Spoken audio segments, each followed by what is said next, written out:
जम्मू कश्मीर की आर्थिक जो स्थिति है वो मजबूत होती है टूरिज्म से। टूरिज्म हब है और हम लोग टूरिज्म पर निर्भर हैं। धार्मिक यात्रा हो या फिर सैलानी पर्यटक स्थलों पर घूमने के लिए आते हो, छुट्टियां मनाने के लिए आते हो। लेकिन इस समय क्या हालत है कि कटरा में हम हैं और कटरा पिछले 10 दिन से बंद है। होटल व्यवसायी परेशान हैं, होटल खाली पड़े हुए हैं, दुकानें बंद हैं, दुकानदार परेशान है, सेल्समैन परेशान है, आम लोग कटरा के वो भी परेशान हैं कि आखिर यात्रा 10 दिन से बंद है तो कब खुलेगी। लैंडस्लाइड हुआ था, उसके बाद कई लोगों की जान चली गई। कटरा में एक ही महीने में 3-4 बार लैंडस्लाइड हो चुका है। अब क्या स्थिति है, इस पर हम बात करेंगे। पूर्व मंत्री जुगल शर्मा हमारे साथ हैं। तो जुगल जी, 10 दिन जो है ये कितना डेंट डाल रहा है बिजनेस को, कटरा के होटल व्यवसायी या दूसरे दुकानदारों? देखिए पवन जी, आपका पूछना काफी अच्छा है और जो आपने बात की मुझसे पूछा जो आपने, ये खाली 10 दिन का नुकसान नहीं है। 10 दिन तो यात्रा बंद हुए हो गई। जैसे कि यहाँ पर तो 22 अप्रैल के बाद जो इंसिडेंट हुआ था उसके बाद ही जो हमारा कारोबार है कटरा का, और जो उसके बाद जो संतूर ऑपरेशन शुरू हुआ था, उससे तो यहाँ पर मेरे ख्याल कोई होटल भी ऐसा नहीं होगा जिसका जो 25 लाख 30 लाख का नुकसान जो कारोबार जो बुकिंग थी वो कैंसिल हुई थी। अब उसके बाद चलो वो मैं पिछली बात नहीं कहूंगा, लेकिन आज के दिन की जो इस वक्त जो स्थिति है, ये हम मानते हैं कि जो इंसिडेंट हुआ इस वक्त तो पूरे देश के अंदर, जैसे हमारे नॉर्थ में 3-4 स्टेटों में जो इस वक्त प्रकृति की वजह से जो इंसिडेंट हो रहे हैं, और उसमें जो कई जगह पे क्लाउड बर्स्ट, कई जगह पे लैंडस्लाइड या कुछ और इंसिडेंट, उसकी वजह से ये 4 स्टेटें तो ऑलरेडी डिस्टर्ब हैं। दूसरा, यहाँ तक यो अभी 10 दिन है, 10 दिन पहले जो 26 अगस्त को जो इंसिडेंट हुआ था, हालांकि उस इंसिडेंट को हैंडल गलत तरीके से किया गया। हालांकि वो जो इंसिडेंट था वो एक क्लाउड बर्स्ट नहीं था जब कहा, और दूसरा यहाँ पर जो इंसिडेंट था ये एक लैंडस्लाइड हुआ था, और वो भी श्राइन बोर्ड की नालायकी और उनकी गलती से। तो यात्रा रोकनी चाहिए थी।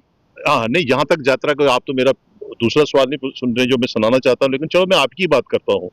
यात्रा रोकने के लिए एक जब शुरू में रोकनी चाहिए थी, एडवाइजरी इशू हुई, ये इंसिडेंट ना होता, और फिर जब ये इंसिडेंट हुआ उसके बाद आप जो पहले गलती की, उसके बाद जो आप पहले आपने रोकी नहीं यात्रा, उसके बाद जो 10 दिन आपने रोकी है, अब मुझे समझ नहीं आती है कि 10 दिन में 2 दिन डिस्टर्ब हुआ, बारिश है ज्यादा, लेकिन बीच में 5-6 दिन तो यात्रा चल सकती है। आज भी अगर आप यात्रा जाना चाहें तो जा सकते हैं। और सबसे बड़ी गलती जो श्राइन बोर्ड की, बारंबार फिर मेरी वहीं पे बात जाएगी, सबसे बड़ी गलती ये है कि अगर आज आप यहाँ पर आए हो कटरा में, मुझे छोड़ो आप बाकियों को, आप भी उस स्पॉट को चेक नहीं कर सकते जहां पे इंसिडेंट, आगे मना किया जाने, मतलब स्पॉट चेक नहीं कर सकते। अभी तक कोई ऑफिसर वहां स्पॉट चेक करने नहीं गया सवाई श्राइन बोर्ड के। अभी तक हम लोग लोकल हैं, हम नहीं जा सकते वहां पे। आप लोग क्या वजह है कि वहां पर आप नहीं जा सकते हो? आखिर कोई तो वजह होगी ना। मीडिया को भी बैन किया गया है, लोकल कटरा के लीडर्स भी नहीं जा सकते हैं। ये मैं समझता हूँ कि तानाशाही है। जैसे मैंने पहले ही कहा कि कुछ इनकी त्रुटियां इतनी हैं, जिस तरीके से इसको मैनेजमेंट करना चाहिए था, श्राइन बोर्ड कंस्टिट्यूशन बोर्ड बना, आज की डेट में अगर आप देखेंगे तो सारी गलती पे गलती ये कर रहे हैं। ये धार्मिक स्टेशन नहीं रहने दिया इन्होंने, सारा कमर्शलाइज कर दिया है।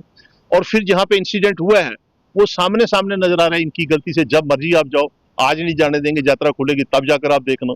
क्योंकि वहां मैं आपको फिर कहूंगा कि 4 स्टेटों में प्राकृतिक की वजह से क्लाउड बर्स्ट है, नुकसान है, लेकिन माँ भगवती की इतनी कृपा है कि यहाँ क्लाउड बर्स्ट नहीं हुआ है। यहाँ जो इंसिडेंट हुआ है ये माँ ने खुद इनको एक किस्म का ये इनकी गलती है कि इनको महसूस करना चाहिए कि इस जगह पे माँ ने पूरा इसको बचा कर रखा था, लेकिन ये इनकी नालायकी से, इनकी गलती से हुआ है। अच्छा, मुझे एक चीज और बताइए कि माता वैष्णो देवी की जो यात्रा है उसमें तमाम लोग जो देश भर से आते हैं, एक हमारी परंपरा है, एक पद्धति है कि कोल कंडोली से यात्रा शुरू होती है। पहला दर्शन कोल कंडोली, दूजा देवा माई। तो जो रास्ते में स्पॉट थे उनको बाईपास किया गया। एक तो फिर जो डेवलपमेंट हुई, रोबे को लेकर आपने भी कटरा बंद किया, संघर्ष समिति जो थी कई दिन कटरा बंद रखा, जेलों में भी गए। आखिर क्या स्थिति है कि वहां पर जो बिना मतलब की डेवलपमेंट है, जहां फिर माता वहां पर जो उनका विराजमान है, वो कहीं उनकी भक्ति में, उनकी उपासना में दखल तो नहीं हो रहा? ये आपने बड़ा, एक तो मैं एक कॉमन जवाब दूंगा इसका, एक पर्टिकुलर वे नहीं दूंगा, ये चीज तो है जो आपने खुद ही कही। लेकिन मैं आज बैठा था कहीं पे, मैं वैसे बात कर रहा था कहीं पे, आज जो हमारे यहाँ पर इस वक्त पूरी देश के अंदर जो इंसिडेंट हो रहे हैं, आज आप देखिए केदारनाथ डिस्टर्ब, आपका अपना वहां इंसिडेंट हो रहे हैं। आप देखिए वहां पर बद्रीनारायण कन्वर्ट, इससे पहले जो आपका कुंभ के अंदर कितना बड़ा इंसिडेंट हुआ, मणि महेश के अंदर यात्रा देख लीजिए पूरा डिस्टर्ब। हाँ। आज अगर आप देखिए कश्मीर के अंदर अमरनाथ यात्रा के अंदर इंसिडेंट, आज आप देख लीजिए मचेल के अंदर इंसिडेंट, आज अगर आप देख लीजिए तो वैष्णो देवी में भी। अगर ओवरऑल देखा जाए, मैंने किसी से बात कर रहा था कि किसी दूसरी रिलीजियस जगह पे नहीं, सिर्फ हिंदू धर्म के नाम पर, मेरी कोई इस बात पे किसी पे गिला नहीं है, उसकी वजह यह है कि हम धार्मिक नाम पे, धर्म के नाम पे पॉलिटिक्स कर रहे हैं। आज आप धर्म को अगर आपने बेचा, राम जी को बेचा आपने, और जितनी भी बातें चल रही धर्म के नाम पे, आप इन इंसिडेंट के बाद जो इंसिडेंट हुआ, मेरा जो मानना, मेरा अपना विचार है, ये किसी और इसमें कोई दूसरा भी हो सकता है, ये उन वजहों से है कि हम, भगवान तो ईश्वर तो आकर यहाँ कहेगा नहीं। आप देखो कितना बड़ा कुंभ के अंदर इंसिडेंट हुआ, कभी आपने देखा कि किसी को कुछ पूछा हो या कुछ हुआ हो? आज आप देख लीजिए मणि महेश के अंदर किसी की गलती आप निकाली आपने। आज आपने अमरनाथ जी के अंदर आप, यही एक बोर्ड था, यही लोग थे, वहां हेलीकॉप्टर उतरता था, उसको शिफ्ट किया वहां पर पानी तरने के लिए कि शिवलिंग पिघल जाते हैं। आज मैं अभी गया था, क्योंकि मैं 20-25 साल से रेगुलर वहां यात्रा भी जाता हूँ अमरनाथ जी की। हर पहले दिन हम यात्रा करते हैं, वहां टिप्पर चले गए हैं, वहां छोटी गाड़ियां चली गई हैं। जब हम जो लोग, ये ठीक है कि एडमिनिस्ट्रेशन जो है, जो आज की डेट सुविधा देते हैं, लेकिन सुविधा, लेकिन उसको जब आप नहीं, सुविधाओं का भी एक सिस्टम होना चाहिए ना, कि आप भवन तक गाड़ी पहुंचाओगे। सबसे पहले जब आप मंदिर को टेक ओवर करते हैं, मंदिर को कोई भी इंस्टीट्यूशन लेता है, कोई भी ऑर्गेनाइजेशन लेती है, चाहे सरकार ले या कोई भी ले, इंसान ही है ना, सरकार भी वही लोग है ना मुलाजिम बात। जब आप लेते हैं, पहले उस मंदिर की सेंटिटी को कायम रखो, वो जो पूजा पाठ है उसको मत बंद करो, उसको कंट्रोल करो। उसके बाद जो सिस्टम को जो मर्जी आप यात्री फैसिलिटी कर रखो ना, यहाँ पर उसकी सेंटिटी को रख रहे हैं। कहीं पे भी आप इन जगहों पे जिनका मैंने जिक्र किया, चाहे मैंने किसी की जगह का भी नाम लिया, तो आप वहां ना सेंटिटी आपको नजर आएगी। दूसरा जो इनका तरीकाकार है वो गलत है, सारी जगह को ये कमर्शलाइज करते हैं, पैसों के नाप पे तोलते हैं कि यहाँ से इतने पैसे आएंगे। आज ही आप देख लीजिए, सारी बातें छोड़िए, माँ खुद तो बोलेगी नहीं, 18 करोड़ रुपए की वैष्णो देवी में दुकान बिकी है बेटों की, 18 करोड़ रुपए की बेटों की दुकान, जिसका कि वो 9 करोड़ रुपया साल का पे करेगा। मुझे बताओ कि 9 करोड़ को जेब से देगा? वो यात्री की गला नहीं काटेगा, वो गला काट कर पैसे नहीं पूरे करेगा 9 करोड़ रुपए का। इसी तरीके से वहां से अगर आप दुकानें देखोगे, ढाबा देखोगे, जिस तरीके से उन्होंने कमर्शलाइज किया हुआ है, तो उस एंगल से वो पैसा कैसे पूरा करेंगे? तो यात्री का गला नहीं काटेंगे, यात्री को सुविधा तो है ही नहीं। नेचुरलिटी सारी खत्म कर दी आपने। जैसे खुद ही कहा कि जो यात्री आता था पहले वहां पर कोल कंडोली या देवमाई से आता था, यहां से जैसे अभी रोपवे का उन्होंने पिछले दिनों आपने देखा क्या कर रहे थे। फिर उसके बाद आप, सबसे बड़ी बात जो है कि वैष्णो देवी की जो पुरानी गुफा है, यात्री चाहता है कि मैं वहां से जाऊं, जाने नहीं देते उसको। साल का कोई 1 या 2 दिन खोलते हैं फॉर्मेलिटी तौर पे, क्योंकि ये एडमिनिस्ट्रेशन चला रही है, ये धार्मिक नहीं चला रहे हैं। धार्मिक तरीके से कोई ऐसा साधु संत नहीं लाया इन्होंने, पंडित कोई ऐसा ऑफिसर के भाई ये पूजा पाठ के तरीके से चलाएगा। सिर्फ इनका कमर्शलाइज तरीके से है, हर एक चीज कमर्शियल से लेते हैं। तो चलो मैं उन चीजों पे नहीं जाता हूं, लेकिन जो आपने कहा कि 10 दिन जो यात्रा चलने से ना चलने से, 10 दिन की बात नहीं है। जब यात्री जो बुकिंग करवाता है वो 1-1, 2-2 महीना पहले करवाई है। आज आप रिकॉर्ड किसी भी होटल का देखेंगे तो उसकी जो बुकिंग थी वो टोटली कैंसिल हो चुकी है। उसकी 1-1, 2-2 महीने की बुकिंग बनी हुई थी। जैसे आपका पिछले साल जो यात्रा, पूरे साल के अंदर वो यात्रा यहाँ पे यात्रा चलती है, मैं आप कटरा की बात करूंगा या पूरी रियासत के अंदर जो टूरिस्ट आता है या पिलग्रिम आते हैं, वो अप्रैल, मई, जून और जुलाई, ये 3 महीने होते हैं, मार्च, अप्रैल, मई, जून। 22 अप्रैल के बाद इंसिडेंट हुआ तो सारा खत्म हो गया। और सबसे बड़ी बात यह है कि मैं आपको एक मुक्तसर से बात करता हूँ, पवन जी, आप तो बड़ी देर से जुड़े हुए हैं। हम लोग विरोध करते थे, अब पुरानी जो नई रोड थी उन दोनों, आप भी हमारे साथ चलते थे, आप भी मतलब मीडिया को हैंडल करते थे। अभी आप सबसे बड़ी बात देखिए कि अगर आप पूरा यात्रा का रिकॉर्ड देखें, यात्री कहते हैं कि टेक ओवर के बाद यात्रा बढ़नी चाहिए थी। जहां भी अच्छा इंस्टीट्यूशन, अच्छी सुविधा होती है, यात्रा बढ़ती है। मुझे आप बताओ कि इनके आने से यात्रा हमारी डिक्रीज कम हुई है? अभी आप फिगर देख लीजिए, जो पॉपुलेशन के हिसाब से या डेवलपमेंट के हिसाब से 71 में हमारी यात्रा आप रिकॉर्ड निकाल कर देखें, 1.25 लाख 1.5 लाख यात्रा थी हमारी 71 में। 76 में हमारी यात्रा 5.5-6 लाख यात्रा थी। 87 में जब टेक ओवर हुआ 14 लाख यात्रा थी। इसका मतलब 10-10 साल के बाद डबल यात्रा होती, डबल से ज्यादा होती थी। तो इट मीन्स के 86 के बाद यात्रा हमारी, जो 96 में हमारी यात्रा है, जब इन्होंने टेक ओवर किया, अगर 14 लाख थी तो 28 लाख होनी चाहिए। 96 के बाद 2006 में, तो इसका मतलब हमारी यात्रा जो थी वो होनी चाहिए थी 28 के साथ 56 लाख। और उसके बाद 2006 के बाद 2016 में हमारी होनी चाहिए थी 1 करोड़ 20 लाख। और आज जो 2027-26 है, इस वक्त यात्रा हमारी 2.5-3 करोड़ होनी चाहिए थी। आज तो हम बैकफुट पे जा रहे हैं, पीछे जा रहे हैं। हिंदुस्तान के अंदर अब कितनी हो रही है? इस वक्त इस साल तो मेरे ख्याल 70 को बड़ी मुश्किल से टच करेगी, पिछले साल बड़ी मुश्किल से 90 ही, आज से 10 साल पहले बड़ी मुश्किल से 1 करोड़ हुई थी।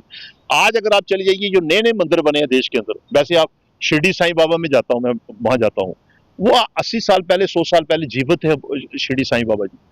आज उसको मंदिर को बने हुए कोई 70-80 साल हुए हैं, वहां यात्रा 2.5-3 करोड़ चली गई है। किसी जिस वक्त शुरू हुई थी वो लाख 2 लाख मैनेजमेंट मतलब अच्छी मैनेजमेंट होगी तभी। वहाँ धार्मिक तरीके से आप जाकर देखें, वहां पर आप इन जगहों पे चले जाओ, आपको लगेंगे एडमिनिस्ट्रेशन वहां बोर्ड बना हुआ है, लेकिन जो वहां धार्मिक तरीके से आपको नजर आएंगे एक मेरा आखिरी सवाल, एक मेरा आखिरी जाऊंगा, मैं कृष्ण तृप्ति बालाजी गया था, मैं तृप्ति बालाजी गया, वहां पर आपको लगेंगे वहां बोर्ड है, लेकिन वहां आपको लगेंगे कि वहां एक सिस्टम है कि धोती के बिना नहीं जा सकते आप, शर्ट के बिना नहीं, वहां एक प्रोसीजर, वहां एक सिस्टम है कि किस तरीके से यात्री को जाना है। इसी तरीके से मथुरा में चले जाओ। मैं समझ गया आपकी बात, जो मैनेजमेंट। मेरा आखिरी सवाल, जो श्राइन बोर्ड बना है, क्या आपको नहीं लगता कि एक लोकल कटड़ा से कोई भी व्यक्ति, धार्मिक पद्धति का व्यक्ति हो, राजनीतिक हो या सोशल एक्टिविस्ट हो या अच्छा बिजनेसमैन हो, बोर्ड में यहाँ कटड़ा का कोई ना कोई होना चाहिए? नहीं, वो तो लोकल जम्मू रीजन के होने चाहिए, जहां का रिप्रेजेंटेटिव कोई भी हो, एमएलए हो, एमपी हो, कहीं ना कहीं होना चाहिए। लेकिन इन चीजों का एक तो होना चाहिए। दूसरा, मैं सबसे पहले आपसे कहूंगा कि अभी जो सबसे जो बड़ी त्रस्ती है, जो मैं आपके द्वारा एलजी साहब को कहूंगा कि एलजी साहब पूजा पाठी हैं, एलजी साहब हिंदू हैं, पूजा पाठी हैं, और हमने इनके लिए सुना है कि कई कई दफा यहाँ पर रात को रुककर पूजा करते हैं। मैं इनसे कहूंगा, जो हुआ उसके लिए हम चाहते हैं कि इसमें सजा, जिसको दोष बनता है उसको सजा होनी चाहिए, ये गलत हुआ है। आगे के लिए इन्होंने अच्छे लोगों को बुलाकर, चाहे वो कोई भी हो, उनसे डिस्कशन डिबेट कर कर इस जगह को एक पूरा धार्मिक तरीके से चलना चाहिए। यहाँ पर अगर आप कहोगे आपने उस तरीके से यहाँ पर माल खोलकर या बेटों की दुकानें 18-18 करोड़ की देकर यहाँ पर कोई अच्छे तो फूड कोर्ट खोलकर, यहाँ ये जगह वो नहीं है, उस टाइप की नहीं है। बिल्कुल। और उसको अगर जगह को बनाना, जैसे मैंने कई दफा कहा कि पुरानी गुफा से यात्री को छोड़ना चाहिए, वो कहते हैं नहीं चल सकती।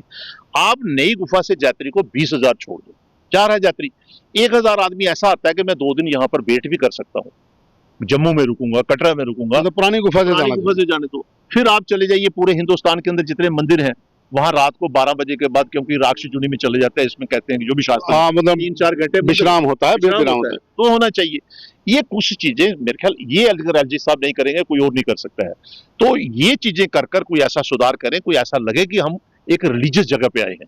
ये नहीं है वो कोई कहे कि हम सैर करने आए या कमर्शियलाइज तरीके से यहाँ पर आए, तो वो गलत है। तो बिल्कुल जोगल जी खुलकर बात की है कि आखिर क्या वजह है कि यहाँ पर जो हुआ, जो लैंडस्लाइड हुआ, इतने लोगों की जान चली गई, कौन कसूरवार है, किसको सजा मिलनी चाहिए, ये जो कमेटी बनी है वो तय करें या एलजी साहब खुद तय करें। लेकिन इतना तो जरूर है कि कटड़ा में जब से आपने ज्यादा सुविधाएं देने की कोशिश की है, तब से इस तरह के इंसिडेंट हो रहे हैं, जो आने वाले दिनों में